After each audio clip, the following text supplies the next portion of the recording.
Hi, I'm the artist currently known as Zan Truluck. This is my leopard beret.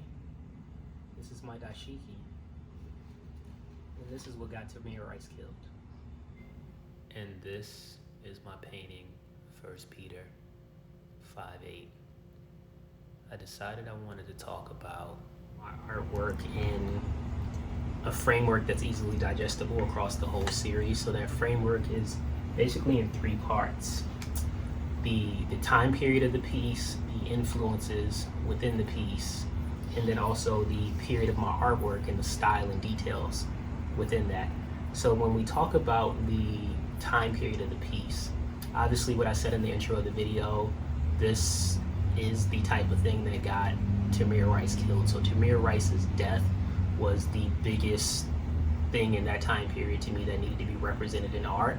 And then as we talk about the entire conversation going on right now, but even prior to that, and as we've always known is pretty much just endemic to our culture as Black people, we have always had to have the talk with our children.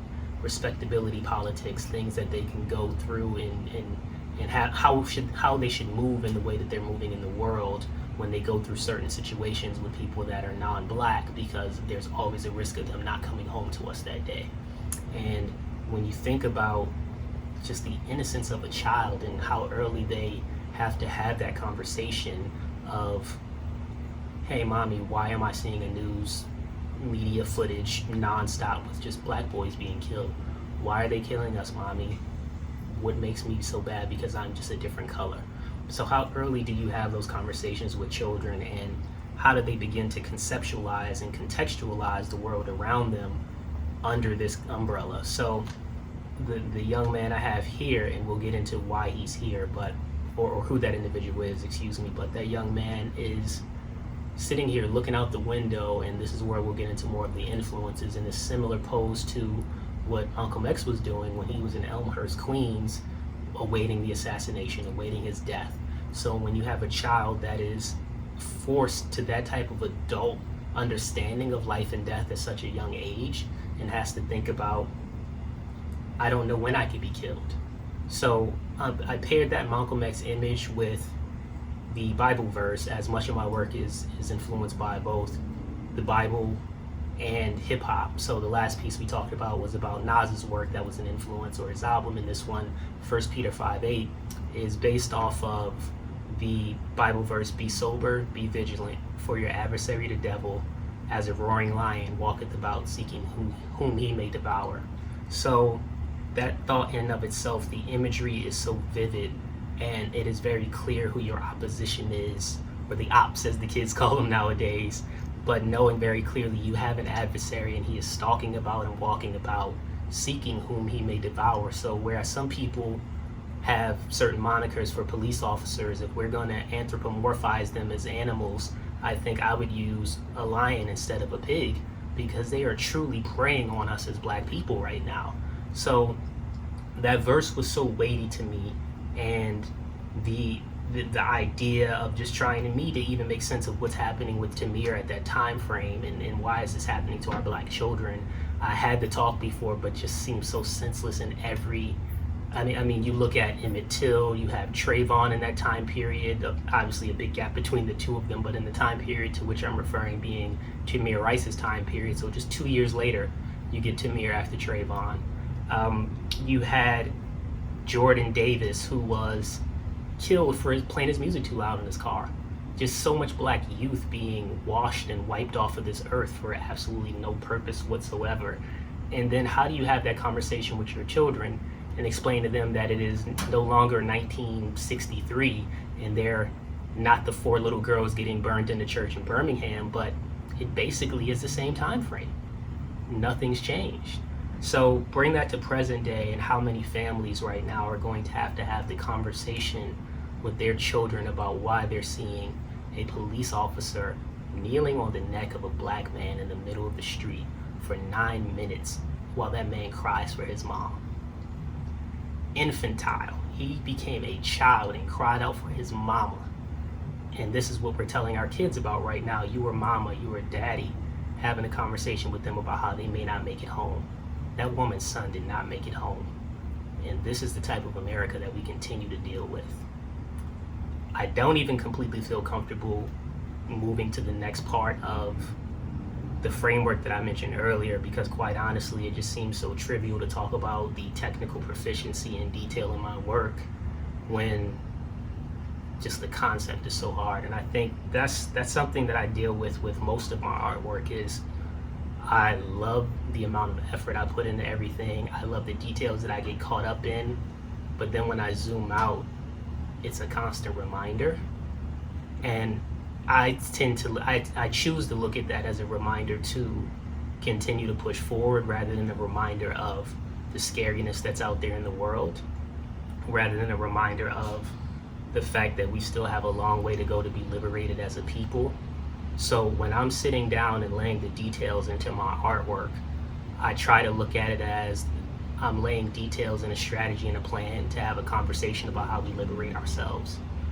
So I guess in that regard, I'll get into some details into this painting just to really give you the just more so thinking about how much time I had to spend painting on this, and painting on this canvas, that is, and how that amount of time had to be me spending hours thinking about what was actually happening in this world, and in that time frame also working through these concepts in my head of how we can really sit and overcome, which is ridiculous that we're still talking about overcoming.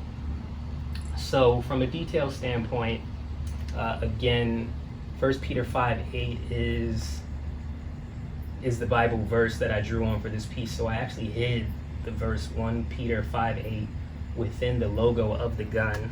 And again, I have my gun here for scale, basically. And at the time, I think I was really just getting back into oil paints. I hadn't oil painted in quite some time, so the amount of time I spent to do this work was really me relearning how to really move across a canvas with oil paints. Because prior to that, I was working in acrylic, just trying to get my speed back with art in general and painting, because I had taken a break prior to that. So little hints like the reflection of the green on, this is actually Carter. So backing up a bit, the child in the photo is someone that I actually know. He is a good friend of mine. She allowed me to use her son, and I don't use sounds weird, but she allowed me to represent her son in my painting to bring my vision forward. And interestingly enough, her comment was, I typically don't let my son play with guns.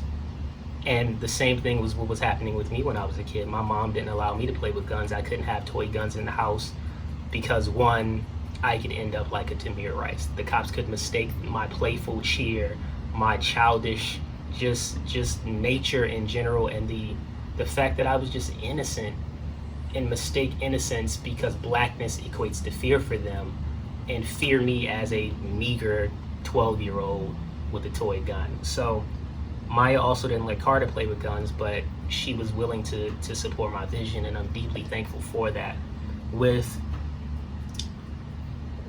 that, so Maya brought Carter to the house, and I think I may have met Carter once in passing prior to that. So he came to the house, didn't really know me from anywhere, but walked in, and the first thing he says is, "Whoa!" He looks around, and I had a bunch of these toy guns suspended from an exposed wood beam in my place, and had a full-size basketball hoop, just a giant adult wonderland, basically.